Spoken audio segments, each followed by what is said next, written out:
membawakan Quran ini, wa rahmati wasi'at kulli syai'. Rahmatnya Allah lebih luas lagi. Lebih luas lagi rahmat Allah Ta'ala, lebih luas lagi.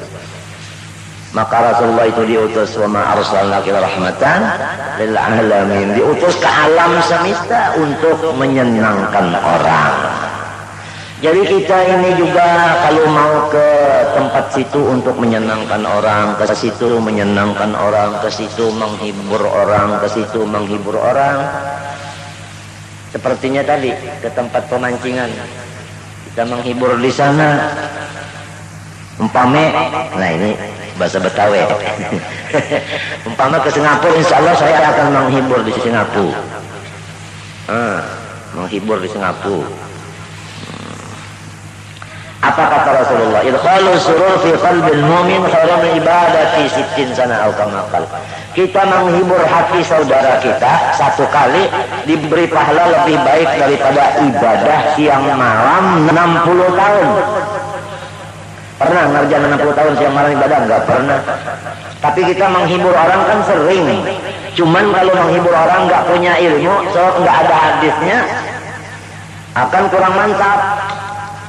Yang suka adalah menghibur orang, beri makan orang, beri minum, jemput tamu, mengantar tamu, senyum sama tamu, kata-kata menghibur tamu, lelucu, humor, begitu, beri pelajaran sebagainya. Aduh, umpama kita masuk kubur, gimana kayanya dalam kubur? Gimana? Sedangkan di Indonesia, Masya Allah, di dunia sudah begini. Kalau makan satu piring nggak habis piringnya.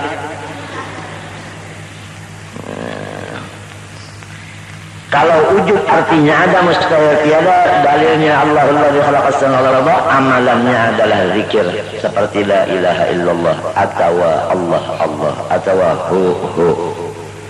Kalau kidam itu artinya sedia, mustahil berpermulaan, dalilnya huwal awalu, maka amalannya adalah jangan sedih lagi hati.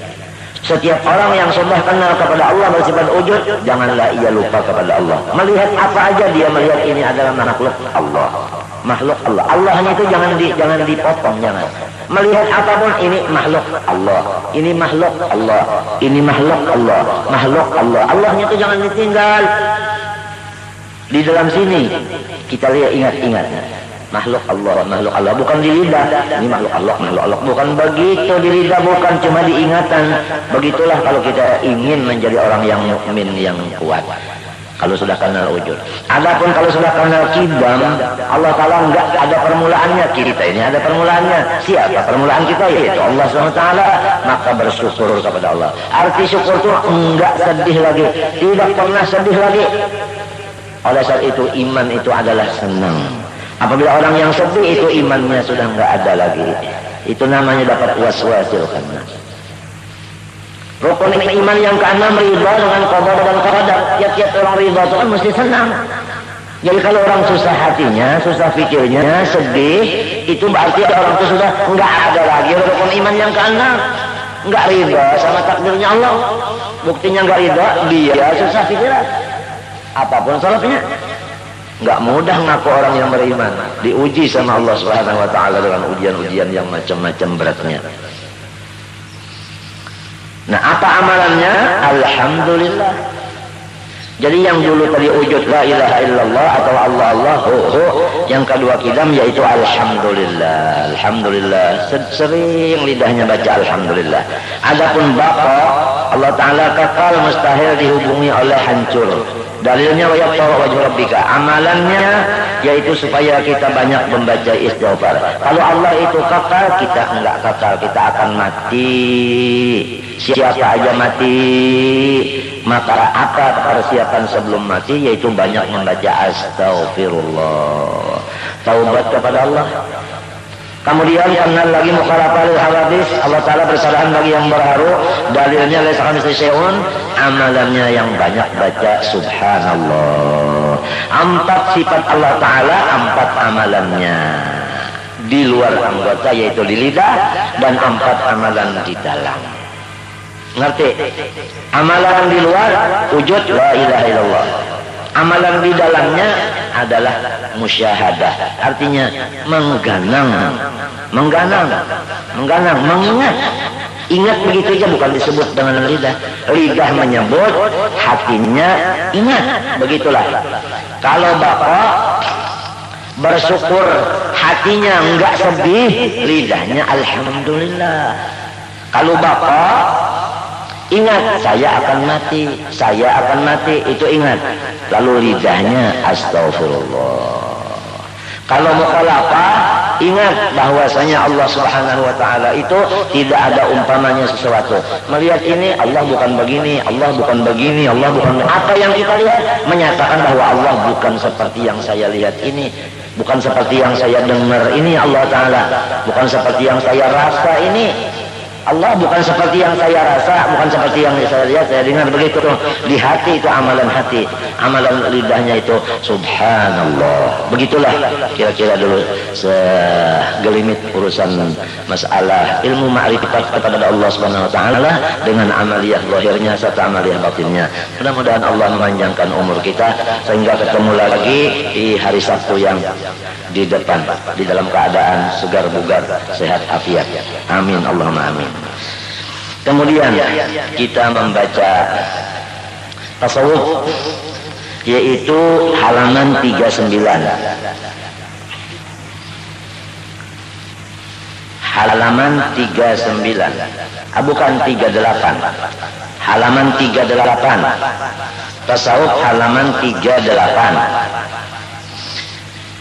Bermula dengki itu yaitu mencita-cita akan hilang nikmat dari orang yang lain, sama ada nikmat dunia atau nikmat agama. Nah, jadi kita ini diharamkan oleh Allah Subhanahu wa taala. Bersifat di dalam dada kita ini dengki. Dengki juga bahasa di sana. Iya, dengki. Iri dengki. Itu diharamkan, Allah yang mengharamkan. Allah yang sudah dikenal tadi, yang punya wujud kidam bapa mukhalafah itu tadi, dia mengharamkan kepada kita bersifat dengki sesama kita. Enggak boleh dengki sesama makhluk, enggak boleh dengki. Apa arti dengki? Yaitu mencita-cita akan hilangnya nikmat dari orang yang lain. Seumpama saya dapat nikmat, seperti saya punya anak putra, rupanya masya Allah, kurang sedikit dari ayahnya. Umpama ada orang lain begitu dengar saya punya anak, atau dia lihat saya punya anak, masya Allah, dia punya dada hati, masya Allah, enggak senang, dan mencita supaya anak ini mati, atau supaya anak Pak Kiai ini sakit. Begitulah orang yang dengki. Tatkala melihat atau mendengar anak Kiai sakit, maka dia senang, gembira. Itu ciri-cirinya orang dengki. Cirinya orang dengki. Dan kalau melihat anak Pak Kiai itu nangis, dia nggak membantu, dibiarkan sampai muntah-muntah. Itu orang dengki. Orang dengki. Siapapun dengki di dalam badan itu ada dengki itu. Haram. Mencita supaya hilang nikmat itu dari orang itu. Nikmat apa aja, dunia atau akhirat sama. Itu misal. Hati-hati kita ibu-ibu. Kita ini kalau mendengar orang dapat nikmat atau melihat dengan mata kepala, coba lihat dada kita. Gimana hati kita? Apa iri apa enggak? Tapi saya pikir kebanyakannya iri. Kebanyakan. Ya paling-paling 10% yang enggak iri. 90% yang iri itu 10%. Lihat lagi Pak Kiai, mobilnya diganti lagi Lionel Mercy E220, yang dulunya bukan E220, harganya juga nggak seberapa, ya paling-paling 1,5 lah, 150 juta. Naik lagi daripada 2,5 juta. 250. Kan orang yang mendengar kabar itu Masya Allah, dia punya hati gimana? Apalagi dia lihat. Kalau lihat itu Masya Allah, dia cari akal gimana supaya meresinya ini rusak. Ya, pura-pura dia musut. Padahal di sini ada cincin. Jadi supaya itunya, ya itu, ada rusak sedikit. Macam-macam orang dengki ini. Ada yang mau memasang bom. Orang dengki itu begitu. Ada yang mau menyelip supaya terjadi tabrakan sebagainya. Tapi Allah Ta'ala menjadikan orang yang sudah mukmin itu berberkah, maka mobilnya dijaga oleh polisi. Depan belakang, gak bisa orang dekat, gak bisa. Tambah lagi dengki hatinya tadi. Belum pernah terjadi di sejarah Pak Kiai didampingi oleh polisi. Tambah dengki lagi. Itu orang sombong katanya bukan Kiai. Begitu lagi. Kalau sudah dengki ini ada, Masya Allah. Ringkas kata selama dengki ada di dalam seseorang, maka seseorang itu adalah pengacau. Bukan pigi apa namanya yang di Irian Jaya ini? Pikagi apa? Hah? Gifika, bukan Gifika. Nah, pengacau di dalam kamar, bilangnya Arab gurfah, bilangnya orang Singapura kamar juga ya. Kalau ada satu dalam kamarnya orang yang dengki, maka dalam kamar ini kacau. Kalau dalam rumah kacau, di dalam masyarakat kacau, dalam negara kacau, di dunia kacau. Yang mengacau dunia itu adalah orang yang punya dadanya enggak betul, hatinya enggak beres. Ada sifat-sifat yang diharamkan Allah seperti dengki. Jadi agama atau agama Islam ini adalah mengatur supaya kita ini mengamankan kemana-mana negeri. Nah itu supaya jangan sampai jadi pengacau. Kalau gampangan pengacau, hiri. Hiri itu apa? Hiri itu iblis. Jadi kita hendaklah jadi sang manusia atau manusia yang seutuhnya. Jangan sampai jadi musang dan lusa. Rusa itu apa? Rusa itu apa? Iya, amin jangan. Jadi sang manusia, bukan musang dan rusa. Jadi manusia yang seutuhnya atau manusia yang seanangnya. Manusia yang bersih dada, bersih hati. Saya enggak memuji ya. Ya ada. Jangan hanya bicara tapi kitanya enggak juga. Allah Ta'ala, ya ayyuhalladzina amanu, hai orang yang mukmin, lima taquluna ma la taf'alun. Kenapa kamu bicara enggak sesuai dengan kerjanya? Kabura maqtan 'inda Allahi an taqulu ma la ta'lamun. Besar murkanya Allah, besar marahnya Allah kepada orang yang berbicara tapi dia tidak melaksanakan.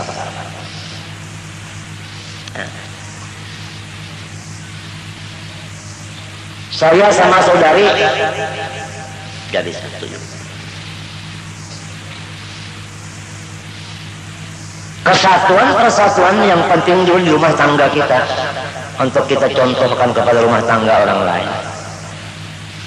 Ini yang membingungkan dunia, bingung dunia Fatimah.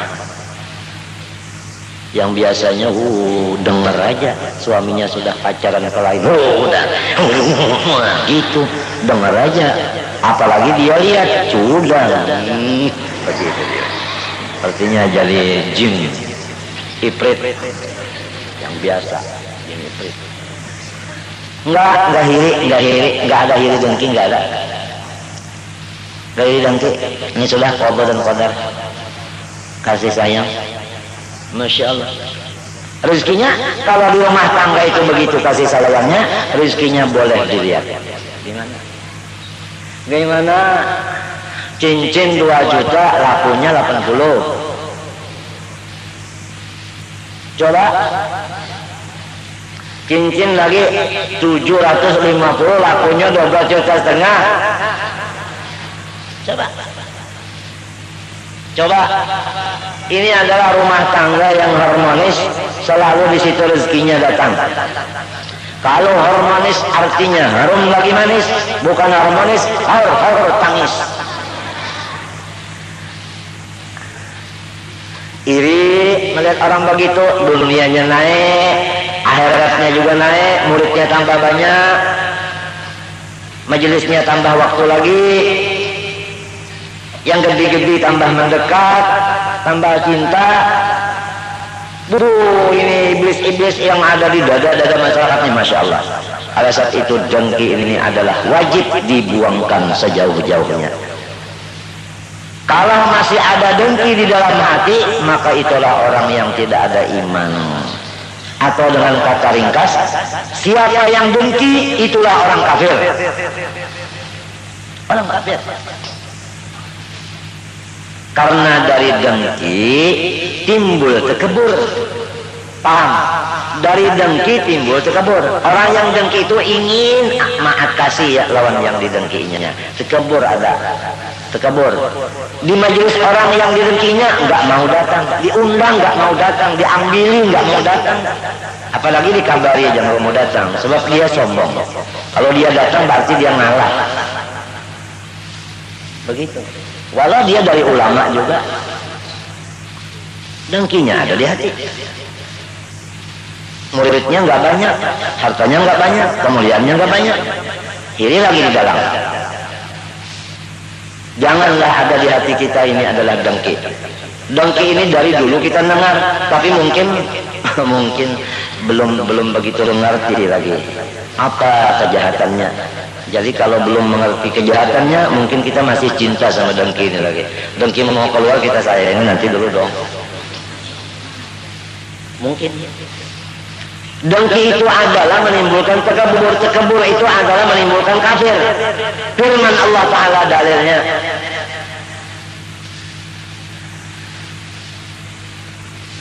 Iqalatil malaikatu iqala Allah ya ayatnya qalil malaikatu tasjudu li Adam itu.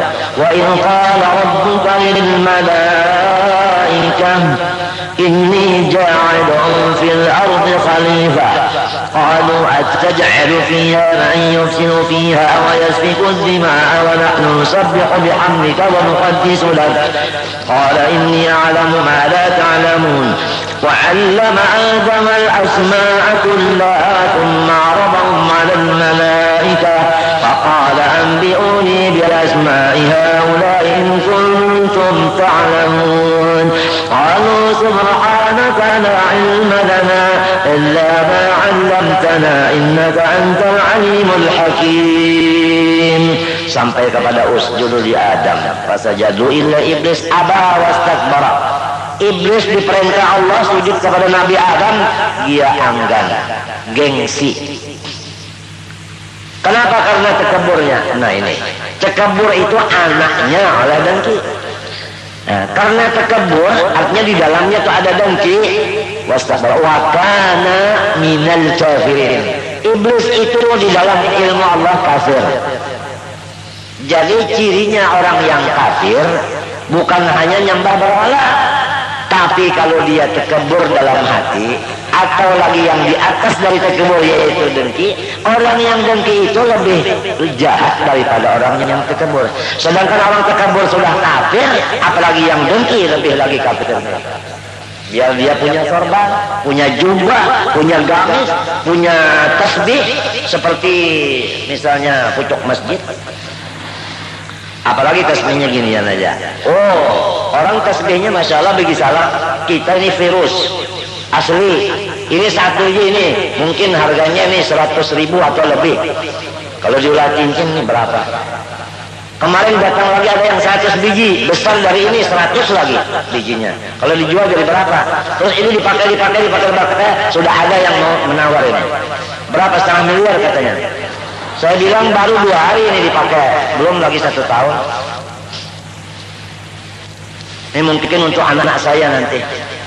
Anak saya 1, 2, 3. 1, 2, 3. Muhammad Amin, Ahmad Hafi, Nur Syifa. Kemudian Nur Syifa punya anak nantinya 4. 2 laki 2 perempuan. Ya sudah dapat begini. Nah, Muhammad Amin punya istri 4. Anaknya 8. Sudah berapa? 4 sama 8 sudah berapa? Insya Allah ini 1 biji cukup.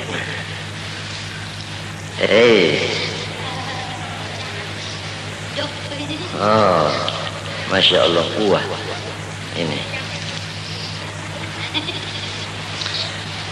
Iya. Baru dipakai begini 2 hari sudah ada yang mau menghargai sekian. Katanya barokah, katanya. Masya Allah. Iri, iblis iri. Siapa ya? Iblis itu kafir. Jadi dia sebelum menghembus napas yang terakhir sudah enggak beriman lagi. Begitu lihat dengki, begitu dengar dengki. Enggak boleh dengki ya. Enggak boleh. Ini dekat sama Pak Kiai, yang ini enggak dekat. Yang enggak dekat tuh macam-macam. Bicaranya macam-macam. Ini macam-macam ya. Sebab yang jauh itu mau dekat rupanya, tapi enggak dekat. Yang dekat ini dimacam-macaminya. Itu orang dengki itu. Nah, ada apa? Oh iya, insyaallah. Hati-hati ya dengki itu. Arti dengki itu ada mencita di hati supaya nikmat itu hilang dari seseorang. Ini definisinya, hadnya, tahrifnya, artinya. Mana bisa kita mau menghilangkan dengki kalau selama belum tahu dengki itu apa? Ujar orang Jakarta apa? Dengki itu di hati kita ada mencita supaya nikmat itu hilang. Apa aja nikmat itu? Hilangnya itu barang aja kepada kita kah? Jatuhnya benda itu atau kepada orang lain? Pokoknya supaya nikmat itu nggak ada lagi di badan orang itu. Namanya dengki. Orang soleh dari rupa baik, turunan baik, lidahnya fasih, bacaan lagunya baik, napasnya panjang, itunya juga, pulusnya banyak, muridnya banyak, rumahnya besar, mobilnya istimewa, jam tangannya belum ada orang punya lagi nih. Ini kalau diulah cermin, coba siapa mau cermin? Iya, ini kalau mau make up, nah, bisa. Nggak ada.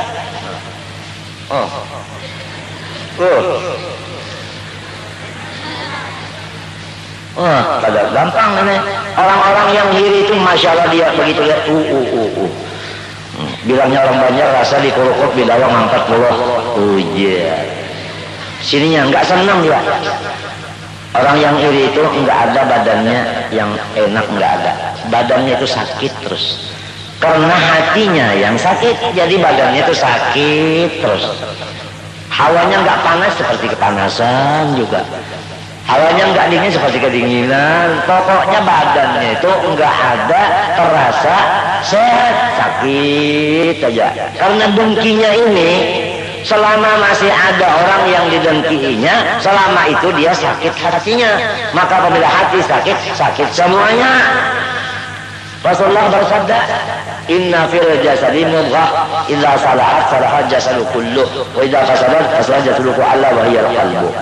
Apabila satu yang di dalam dada ini sakit, maka seluruh badan sakit. Apabila sehat, seluruh badan sehat. Matinya orang-orang yang biasa lesu badannya itu kan dokter mengatakan, bapak yang banyak istirahat karena ini adalah terlalu banyak berpikir. terlalu banyak berpikir. Banyak berpikir itu timbul daripada banyak yang dilihat, banyak yang didengar.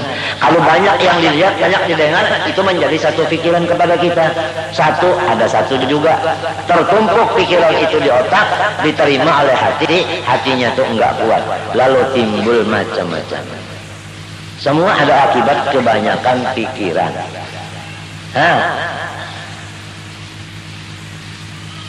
Pikiran. Ini rupanya itu ada pikiran juga itu. Kalau nggak ada pikiran kan majnun. Nggak ada pikiran. Jangan banyak pikiran dong. Kalau mau pikiran yang banyak, pikiran yang enak.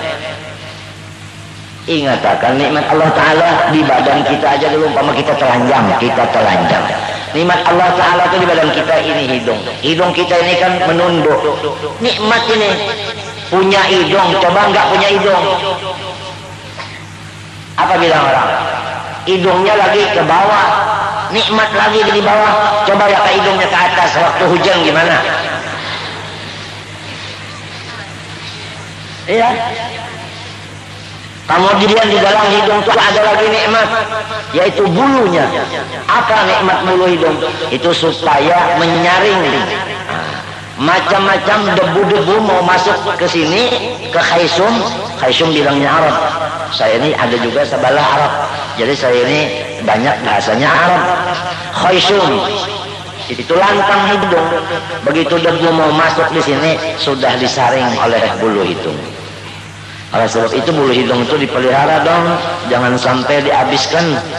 Nanti nggak ada saringan. Lihat kalau orang bulu hidungnya sudah nggak ada lagi atau kurang, suka selismaan. Suka selismaan. Apa selismaan itu bahasanya? Oh iya, peluk. Peluk. Pilek. Itu karena bulu hidung. Tambah lagi satu nikmat bulu hidung itu, satu bulu hidung baca tasbih dengan bahasanya juga. Pahalanya untuk kita.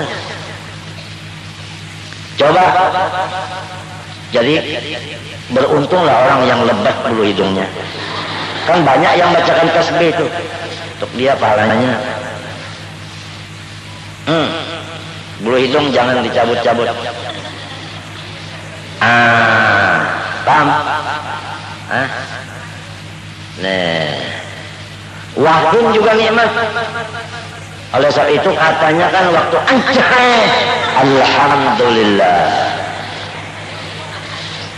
Alhamdulillah. Kalau kita mau memikirkan pikiran nikmat-nikmat ini, Masya Allah, nggak ada sedih hati. Bahkan tambah rasanya ini mau mati aja sudah. Tambah mau kembali kepada Allah. Seakan-akan kita ini pacaran sama Allah.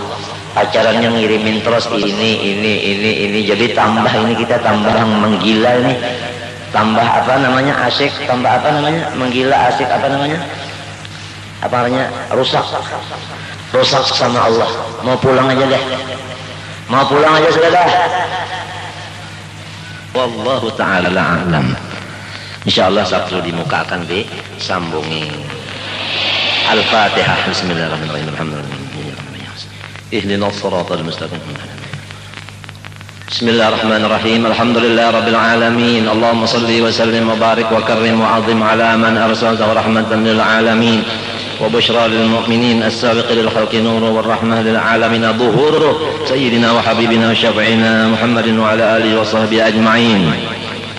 Allahumma inna nas'aluka bi jahi nabiyyina Muhammadin sallallahu alaihi wasallam wa bi barakati jami' alihi wa azwajihi wa auladihi wa dhurriyyatihi wa khulafaihi wa bi barakati jami'il ulama wal awliya was salihin an tarzuqana ya rabbana wa walidina wa ummatina wa azwajana wa aulad